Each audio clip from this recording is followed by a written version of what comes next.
ato text kay naa sa 1 John 3:16. Wow. Gihatag ni Kristo ang iyang kinabuhi alang kanato. Pinaagi niini atong maila ang tinuod nga gugma. Busa ang may usab kitang maghalad sa atong kinabuhi alang sa atong isig katawo. So naay duha ka butang diri nga ato. Yano pero gamhanan nga kamatuoran ba nga ato mapalandungan. Ang una kay ang paghigugma sa Dios sa ato. So diya sa tibuok kasulatan ang John 3:16 man ang nagpadayag nga ang pinaka heart good ba kung giunsa ka nigad paglove no nga gihatag niya iyang bugtong anak aron kita maluwas-luwasan sa ato sala.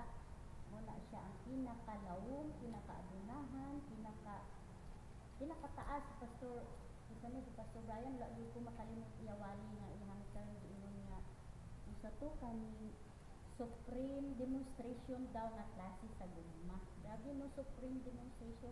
Para yung makalabaw ana nga expression kay ang gugma ni God gihatag na niya sa ato. So mao may basihan nga klase sang gugma nga para mga-love po nato ang uban.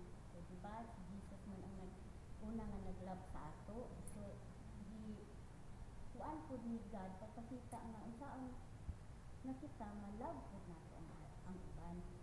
So mauna siya ang Ginoo ko no nag-choose sa ato sa pag-love. God chose to love us aron basihan ang tinuod nga gugma.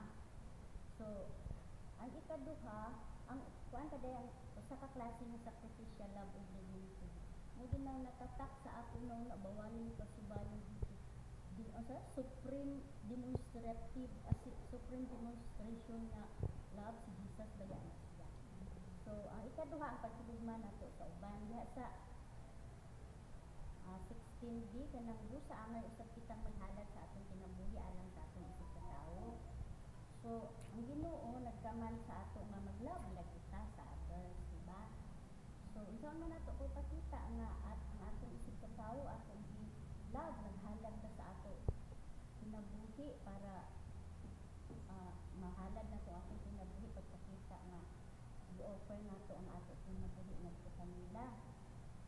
Mao na ato gitrabaho ni dito sa New Paradise, diba naghatag sa time, nag-offer ka sa ato life sa pagmatuto sa ila paghatag og tulong sa Ginoo kanang i-offer nato ang ato kinabuhi aron matuto sila, magayban sila, mapatubo pa gyud kalawom ang ilang gugma sa Ginoo.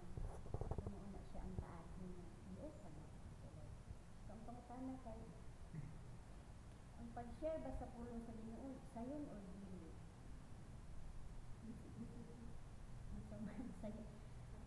Maingon ako makaingon ko nga dili gyud sayon no?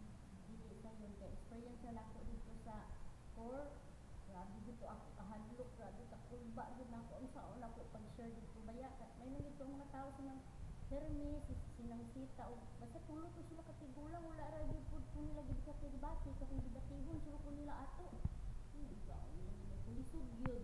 Pero mahimo siyang sayon kung ang atong kaugalingon ato dito present kaning si Pablo si Panginoon sa 9 verse ni Maria kami nagdumana ko nga i-share diri ang kanang ikalipay ko ni Pablo ang iyang kahulang karon para ang dahom ni Jesus kanang maghigop dito sa ato nang once na mag-share sa puno sa kanang i-empty na to mga Lord ang imong dalang espiritu magdiya babahan ni dito kanang di ba ta magsalig ba sa ato kung galingon nga wisdom ba anak mo yun no kay matingala lang kang ay naman ako kung sa kapon mo basta ikaw na lang yung magpaigo basta importante magtuon gyud ta nga malandong ko isa gyud no mag-pray gyud mangayo og tabang sa dahon sa espiritu mo na siya ang pinaka importante.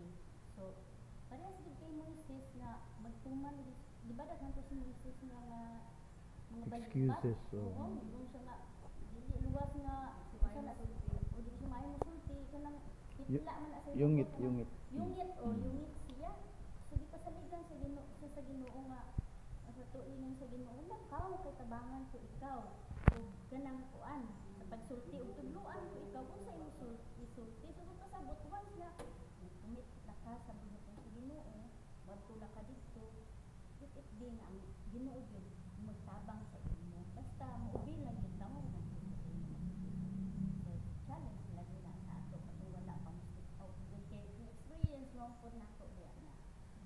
napay isa sa butanga nanong ihalad na itong atong pinapuhi diha sa kanang John 21 bitaw.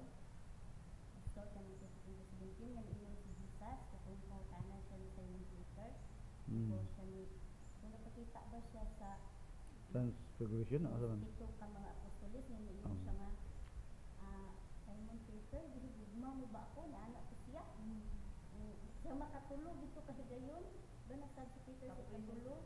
Siya nga, oo, Ginoo, gihigugma ko. Tuyo to niya kay namakak man 3 times po Oo, niya. namawi. Ang iyahang giingon nga si Mana, yun ako mga kanina. So, ang meaning guys sa Fibonacci, kanang kuan guys sa kanang kung sana po na kasi isa dito sa bot ang medical na pag-explain ba ng Fibonacci. Kuan din siya feed din spiritual nourishment. So, Unsa nga word day? kanang atimana ang akong mga kanyo kanang i-feed sila sa spiritual nourishment, i-guide sila, i-teach sila, o i-support sila. So, ang Ginoo naghatag sa atong responsibilidad. Ang responsibilidad nga adto atimana ang akong mga kanyo. Kita mo dili lang i-trust sa kay pastor tinuod dili lang i-trust kay Pastor Wilmer, kay Pastor kay kani